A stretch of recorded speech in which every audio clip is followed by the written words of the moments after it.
ये टाटा देश का लोहा देख सकते हो, गाड़ी का भी रजिस्ट्रेशन भी प्लेट भी नहीं पड़ा है यहाँ पे।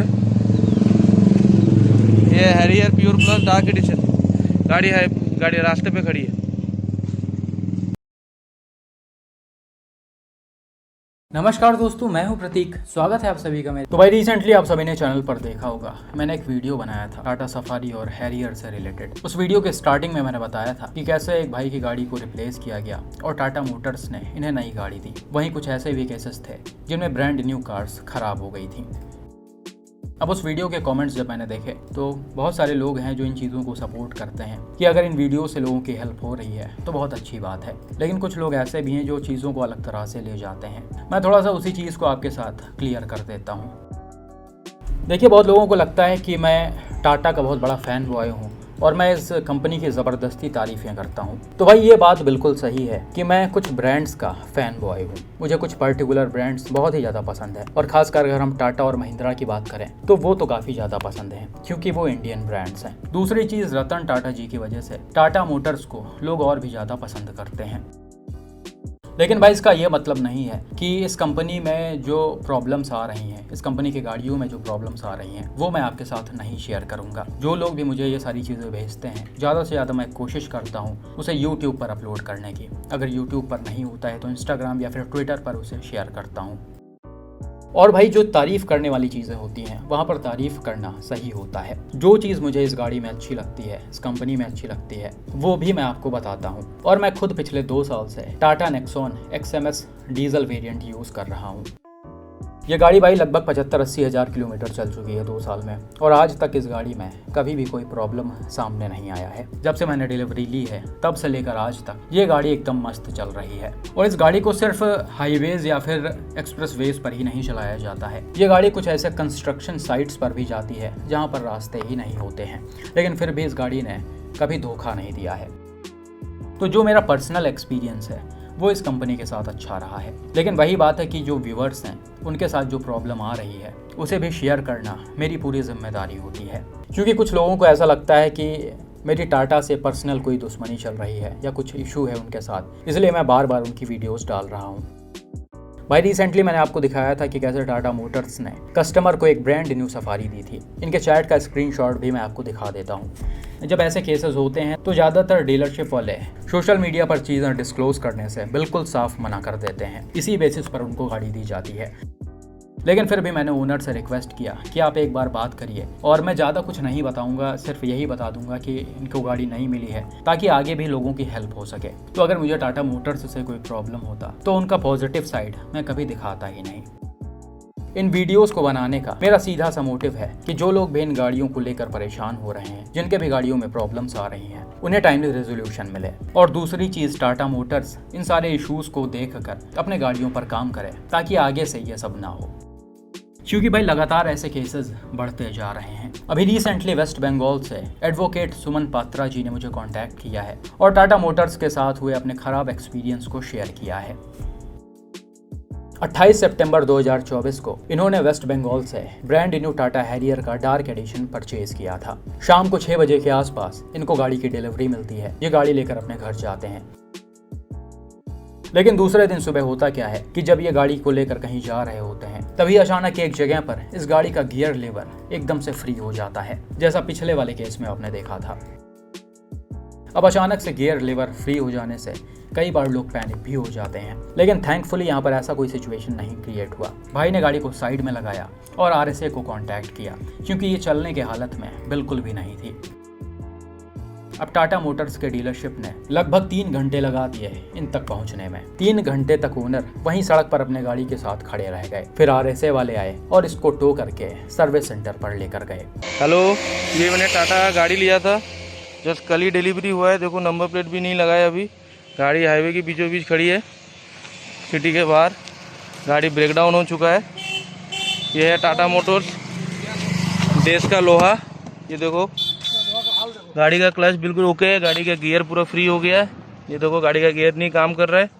ये 22 लाख रुपए का यही इसका क्वालिटी है टाटा की। कभी टाटा मत लेना दोस्तों। टाटा लोगों तो यही आपको सड़कों के बीचों बीच सड़कों में आपको खड़े होकर रहना पड़ेगा। अभी भी RSA टीम पहुंच रहा है। यह टाटा देश का लोहा देख सकते हो, गाड़ी का भी रजिस्ट्रेशन भी प्लेट भी नहीं पड़ा है यहाँ पे। ये Harrier pure plus dark edition गाड़ी रास्ते पे खड़ी है। वहाँ पर सर्विस सेंटर के कुछ लोगों ने ओनर से बोला कि आपको गाड़ी सही से चलानी आती नहीं है, इसी वजह से ऐसा प्रॉब्लम क्रिएट हुआ है।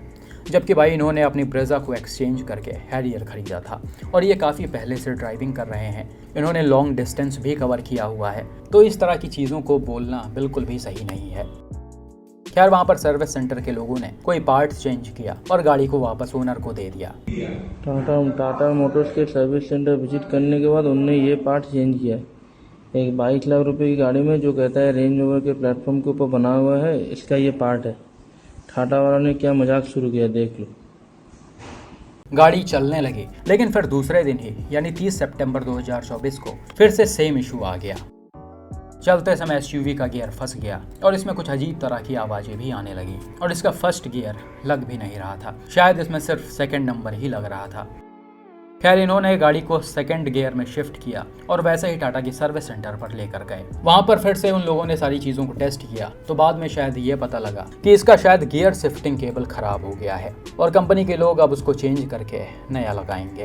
ये प्रॉब्लम दोबारा टाटा मोटर्स की गाड़ी में हैरियर में इशू रिपीट हो रहा है।